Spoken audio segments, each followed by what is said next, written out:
শুভ নববর্ষ উপলক্ষে আমরা একটা পান্তা ইলিশ এবং সাংস্কৃতিক অনুষ্ঠান আয়োজন করেছি।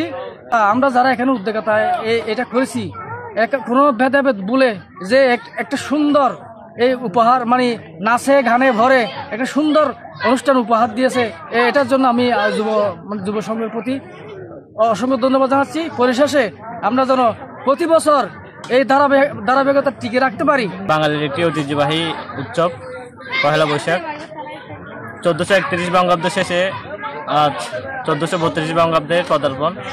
তো সেই সুবাদে আমাদের কুতুপালং উত্তরপাড়ায় এটা সর্বপ্রথম আজ আমরা আয়োজন করলাম। তো আমরা চাইব এটা ধারাবাহিকতা রক্ষা করতে। পান্তা ইলিশ এবং সাংস্কৃতিক হোলি খেলার আয়োজন করেছি।